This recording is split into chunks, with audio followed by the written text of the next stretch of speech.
Hello guys, नोबेरी बेच्छु कतै आज मनमा लागेको कुराहरू पनि अब भन्नु त पर्छ हेरौँ होइन। अब कति मनमा राखिरहने, अब भन्ने मान्छे पनि हुनु परेको होइन। अब मैले नि यस्तै अब के भने भन्ने बाहिर भन्नु पनि हुँदैन, धेरै कुरा भन्छौँ भन्न त होइन। त्यो जापान आएको पनि लगभग 2.5 वर्ष हुन लाग्यो होइन। अब पहिला त निहुँगो गएकोमा रमाइलो यताउति गरियो। अब अहिले भने चाहिँ म सेन्मन गएको गइसकेँ होइन। सेन्मन गएकोमा पनि अहिले पहिला त त्यति धेरै काम गरिएको थिएन होइन, काम पनि गरेको थियो। अहिले अब नेपाल भन्छु, जापानको प्रधानमन्त्री पनि चेन्ज भयो होइन। त्यो आइनै के अरे ताकासी के भन्ने त्यो भयो प्रधानमन्त्री, अनि त्यो आइसकेपछि सबलाई गाह्रो टेन्सन भइरहेछ। केटाहरूको पनि लास्ट ट्याक्स आयो भन्दै थियो। अमृताले पनि लास्टै ट्याक्स आयो भन्दै थियो। हिजो फोन गरेको थियो अमृताले, मैले म्यासेज गरेको थिएँ अनि अमृताले फोन गरेको थियो। त्यो हामीसँगै आएको केटी हो, त्यसको नि ट्याक्स पैसा के गरौँ भन्दै थिएँ। अब के गर्छस्, ठिकै छ नि त, बिस्तारै तिर भनेको। तर त्यो खाइको परिरहेको छ अहिले, ठिकै छ। म पनि सेन्मन गएकोमा आइसक्यो। अब अहिले हामीहरू लगभग सबै केटाहरू सेन्मन गएकोमा छौँ। अब केटाहरू त लगभग विक्रम, रोशन, अब हामीहरूसँगै आएको केटाहरू विक्रम रोशन भयो होइन। विक्रम रोशन, म, अमृता, हिरा भन्ने थियो होइन। उनीहरू त अहिले साप्पोरोमा छन्।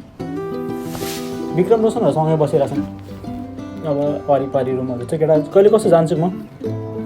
अमृता खाइको परिरहेको चाहिँ केटाहरू अब बिजनेस, म पनि अब भनौँ नि टुरिज्म बिजनेस हो हुन त। अलिक गाउँमा आएँ, एउटा कृष्ण भन्ने साथी थियो, ऊ चाहिँ अलि उतातिर गयो, अलिक टाढा गयो। कता भनेपछि म त्यो अलिकति फुरानो भन्ने ठाउँ गयो। त्यहाँ होक्काइदोको लास्टै धेरै फुलहरू, एकदमै फुलहरू फेमस छ त्यो फुरानो भन्ने ठाउँमा, त्यहाँ गयो क्यारे।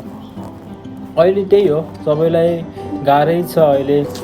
अब के भने चाहिँ म ट्याक्स पनि आएछ। केटाहरूले अब अस्ति रोशनले नि फोन गरेको थियो, के भन्नुहोस् लास्ट रोशनको त खासै ट्याक्स आएन कि केटाले अब अलिकति ह्यान्ड क्यास लगभग गरेकै होइन, हल्का फुल्का। अरू त अब ब्याङ्क क्यास त्यस्तो गरेन कि केटाले, गरेन ब्याङ्क क्यास चाहिँ। अब मेरो पनि अलिअलि ट्याक्स आएको थियो, मैले पनि नगरेपछि सिममा हल्का फुल्का फोन गरेर भनेको थिएँ। अब यस्तो तिर्न त गाह्रै हुन्छ यताउति भनेर गफसप हल्का लगाएपछि उसले ल केही समय पर्ख्यो अनि हामी पठाइदिउँ भनेर। त्यो के गर्छ। अब केटाहरूको जेएलपिटी छ, जेएलपिटी पनि आयो एकाएक। यो भनेको म नोबेरी बेच्छु जाँदाखेरि आज उता गएको थिएँ अलिक नोबेरी बेच्नुतिर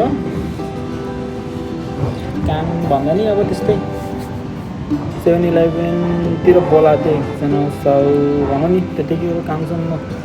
अब काम पनि गाह्रै हुन्छ नि। अब एक ठाउँबाट अर्को ठाउँमा जाँदाखेरि कामसाम खोज्न हल्का गाह्रै हुन्छ जापानमा पनि होइन। अब पहिला पुरानो ठाउँमा सबै सेटल भइसकेको हुन्छ, अर्को ठाउँमा गइसकेपछि सबै कुरा खोज्नुपर्ने हुन्छ आफूले। अनि त्यहाँ गइसकेपछि साथीहरू चिनाजानी हुन्छ कसैको, अब यताउति अलिकति भनौँ साथीहरू पनि नयाँ बनाउनु पऱ्यो, उता दौडिनु पऱ्यो। अब नयाँ कुराहरू बुझ्ने मान्छेहरूसँग सुरुमा त रमाइलो हुन्छ। अब त्यही हो केटाहरू, अब पछि बिस्तारै गाह्रो हुन्छ काम खोज्दै जानु पऱ्यो। आजकल त अब सेन्मन गएको पाइखान त लास्टै पाइखान हुन्छ एउटा होइन। सेन्मन गएकोमा बिहान के अरे 9 बजेबाट के अरे स्टार्ट हुन्छ त्यो 9 बजेबाट। अब मेरो त अब यहाँ गएकोमा हल्का के छ भनेदेखि बसै छ, गएकोको बस छ नोबेरी बेच्नुको, हामीहरू त्यसमै जान्छौँ। गएको ल्याउने लग्ने त गरिदिन्छ, तर टाइम हुँदैन, लास्ट चाहिँ टाइम हुँदैन कसम। र जापानमा चाहिँ धेरै कुराहरू मिस पनि हुन्छ नेपालको होइन।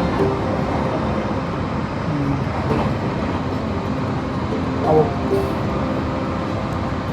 जापानमा चाहिँ अब प्रायः सबैको गर्लफ्रेन्ड पनि हुन्छ केटाहरूको, कसैको ब्रेकअप हुने गर्लफ्रेन्ड ब्रेकअप हुने त्यो पनि भइरहेको हुन्छ होइन। त्यही हो यहाँ त ब्रेकअप हुने गर्लफ्रेन्ड हुने लगभग अहिले हाल के छ भने चाहिँ जापानमा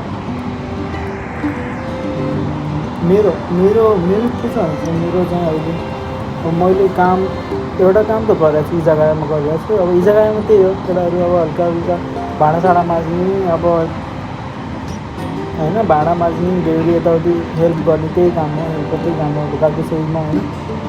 साउ त कसैले बनाउँदैन होइन। अब मेरो पनि उता तेन्चेले भनेको थियो केही समस्या पऱ्यो नि भन् भनेर, अनि मैले पनि अब एउटा काम त पैसा दुईवटा काम भयो नि त, अब चलिहाल्छ लाइफ त।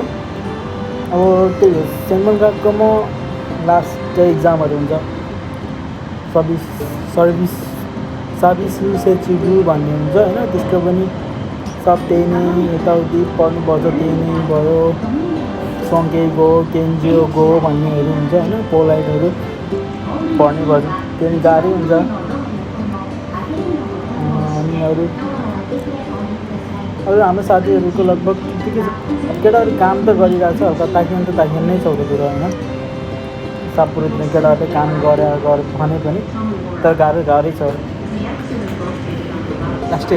अब आउने साथी पनि लगभग भाषा सिकेर आउनु। मैले नि पहिला 3 महिना जति त कामसाम गरिनँ, त्यतिकै नै बसे हो होइन। त्यसै काम गरिएन 3 महिना जति, किनभने चाहिँ म अब अलिअलि घरबाट पैसा नि हुन्छ। अब म हल्का हल्का पढेर आइसकेपछि अब यहाँ यताउति गर्दै अब आफूले नि अरूको ठाउँमा काम गर्न मन लागेन, गरिएन। तर अहिले चाहिँ ठिक छ, अब कामसाम पनि भइरहेछ भनौँ न। तर आजभोलि मैले भिडियोहरू बनाउन थालेको छु, युट्युबमा हाल्दैखेरि चाहिँ। अब के गर्ने होइन, जापानमा गएपछि मेमोरी के लगेको छ नि त होइन। अब हामीहरू यताउति आइसकेपछि के गर्यो के हो केही थाहा हुँदैन कि। अब भिडियो मलाई खासै बनाउनु त आउँदैन, त्यही पनि मैले अब यो बनाएर हाल्ने गरेर छु। किनभनेपछि म यतिको बनाउने अनि हालिदिने, जे भए पनि एउटा मेमोरी त हुन्छ। यो मैले त्यहाँ तोमी उरा भन्ने ठाउँ हो, कहाँ भने चाहिँ नोबोरीबेचु जानुभन्दा एक स्टेप पहिलेको यो चाहिँ नोबोरीबेचु स्टेसन भयो। यहाँ यो कुप भन्ने यो जापानमा फेमसै हुन्छ कुप, हल्का यहाँ अलिकति सस्तो भन्दा नि धेरै सामान सस्तो नै पाउँछ जस्तो।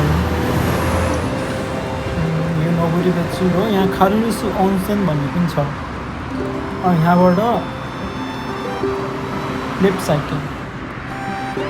अनि राइटमा लेफ्ट साइडतिर चाहिँ त्यहाँ त्यही हो। मैले आज गएको त्यहाँ कहाँ चाहिँ अहिले एकछिन जुम गर्छु, त्यतितिर चाहिँ मैले यहाँबाट मैले बाटो क्रस गरेर म बिर्सेको कि त्यहाँनिर त्यहाँ छ के हो अर्को तल देखिँदो रहेछ, त्यहाँ हो क्या 7-11। यहाँबाट म बिर्सेको के बाटो, त्यो रुम भन्छु, त्यो एकीमा जाने बाटो बिर्सेको, नयाँ ठाउँ थियो यहाँबाट। यस्तो जापानमा जताततै लाइटहरू अब सबै पालन गर्नै पर्छ। यो हरियोमा हिँड्नु होइन, अब निलो यहाँ हरियोलाई फेरि निलो भन्छ कि सिधै गऱ्यो होइन। यस्तो क्लियर हुन्छ क्या मिची, यति सफा बनाइदिएर हुन्छ। मेरो भिडियो त जसले पनि हेर्न मिल्छ है, त्यो केटाकेटी भनेर भन्दा नि बुढो बाला भनेर छैन, जसले पनि हेर्न मिल्छ है। यस्तो मैले छाडाहरू केही पनि लगभग बोल्दिनँ हो। अब यहाँ यो पनि ओनीको खान्छु, त्यो त ओनी न यति सफा हुन्छ कि जापानमा। यो आओ भन्ने यहाँ ऊ छ के भन्छन् रेस्टुरेन्ट, यो भनेको एकदमै सस्तो नै लगभग हुन्छ, तर फेमस नै जस्तो छ। यस्तो सफा हुन्छ क्या बाटो। यो कुत्ताहरूको यो पेट सप हो कि दोफुचुबेइन भन्ने सायद तोरिनिङ भनेर देखाएको छु खै। यति सफा हुन्छ कि, तर जापानमा खै कस्तो सफा गर्छ भने मैले नि अहिलेसम्म बुझेन कि। यहाँ पनि कति सफा छ, बाटोहरू मर्मत पनि गरिरहेकै हुन्छ जापानमा। अनि त्यही हो होइन, त्यही हो केटाहरू। आकाश त एकदमै कस्तो किरै थियो क्या आज चाहिँ। अनसेन हो यो चाहिँ युबिनकेको हो क्या जापानको पोस्ट। नेपालमा चाहिँ पोस्ट अफिस नै छैन क्या जापानमा। यस्तो मजाले पोस्ट अफिसहरू म्यानेजमेन्ट गरेर राखेको छ। यो चाहिँ पोस्ट अफिस नेपालको त पोस्ट अफिस नै खै खतम भइसक्यो के भइसक्यो खै थाहा छैन। एक्चुली जापानमा अब यताउति सामान एक ठाउँबाट ठाउँ असार बसार गर्दाखेरि नि यो पोस्ट युबिनकेको एकदमै हेल्पफुल हुन्छ क्या। जापान 100 वर्षको बुढाबुढीहरू पनि के गरेर हुन्छ कि त्यो बुढीहरू कस्तरी कनी पनि माथि गएर हुन्छ बुढी।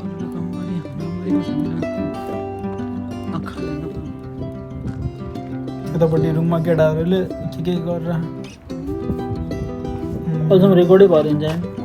यहाँ नोबरी बेच्यो कति त राम्रो भइरहेछ एकदम मस्त मस्त ठाउँहरू छ है। नोबरी यतिकै हिँडिरहेको थिएँ कि अब आउनुहोस् नोबरी बेच्यो भनेको एकदमै खतरा ठाउँ जस्ट मेमोरीको लागि फेमस छ नोबरी बेच्यो। त्यस्तो मैले लाइक भ्युज आउनु त खोजेको होइन, आओस् त भनेर सोचेकै हो। मेसेजको लागि किनभने चाहिँ मैले त्यस्तो केही पनि गरेको छैन क्या। राम्रो ठाउँ छ यसमा, त्यति एडिट मलाई गर्न आउँदैन। अब म पनि त्यतिकै नर्मलै हो होइन। कहाँ हो यो नोबरी बेच्यो नै हो नि। भिडियो रेकर्ड त भएकै छ क्या है, रेकर्ड भएको छ। त्यो पुरा गर्न लाग्यो कि त्यहाँ म्यानेज भन्दाखेरि नयाँ बनाउनु लाग्यो, कन्स्ट्रक्सन गरिरहेको कि त्यो। यहाँबाट सिधै जान्छु त्यो एकी हो कि उताबाटै नोबरी बेच्छु। एकी पनि बर्बाद गर्दैछ अहिले। राम्रो छ होइन मजा लाग्यो भनेको। नोबरी बेच्यो यस्तो क्लियर हुन्छ क्या यो नोबरी बेच्यो होइन पुरा मान्छे। अरूलाई हेर्न मन लाग्यो भने होइन अरू देशको साथीहरूले जिमाकु भन्ने आउँछ होइन, त्यो सबटाइटलहरू राखेर हेर है। यस्तो छ मैले भाषा बोल्न त अब त्यस्तो नराम्रो त केही बोले होइन तर बुझिन्छ होला।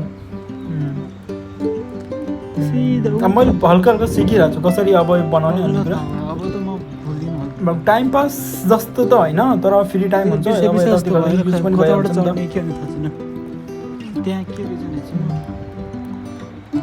यो भने चाहिँ म कोरियु खाएँ भनेको यो नोबरी बेच्यो। अब विदेशी मान्छेहरू आएर जमघट हुने ठाउँहरू सिटी टुरिज्म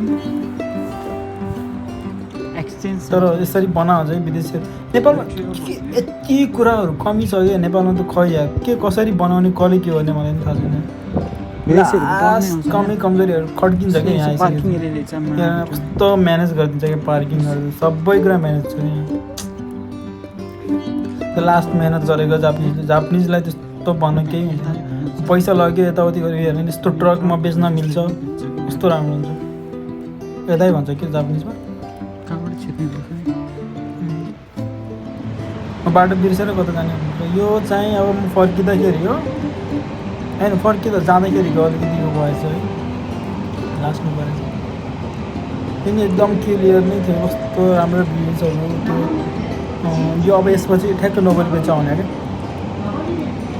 त्यहाँको। अब यो के काम गर कन्स्ट्रक्सन साइड हो यो नोबरी। कस्तो समुद्रकै छेउमा त्यो उतापट्टि चाहिँ बालको त त्यो पुरै समुद्र हो क्या उसको त त्यो राखेको छ नि पाइपहरू सबै समुद्र हो क्या। बोल्न त भने लास्ट बोल है खै के कस्तो है थाहा छैन है। त्यही म्यानेज गरेर हुन्छ के हेर पुरा जापान कस्तो बनायो यो। तर होक्काइदो लास्ट हरियाली चाहिँ हरियाली नै हो है फेरि त्यस्तो एकदम गाउँ त्यस्तो सहर चाहिँ होइन होक्काइदो। साप्पोरो चाहिँ एकदमै फेमस नै छ है सबै कुराहरू पाउँछ। तर यहाँ म बसेको ठाउँमा चाहिँ अलि त्यस्तै छ कस्तो भने चाहिँ गाउँ हो होइन। नोबरी बेच्छु भन्ने ठाउँमा मेरो राम्रो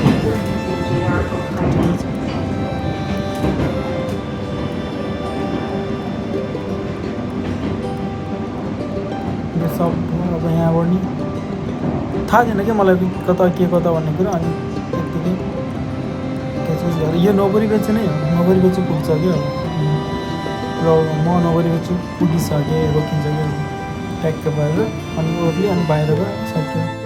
यो त्यहाँको फोटो हो क्या नोबरी बेच्योको। नोबरी बेच्छु एकी मवारी हेन अन्नाइ चिजो भनेको क्या। ल है त हेर्नु मजा लिन्छ। ल थ्याङ्क यू गाइज।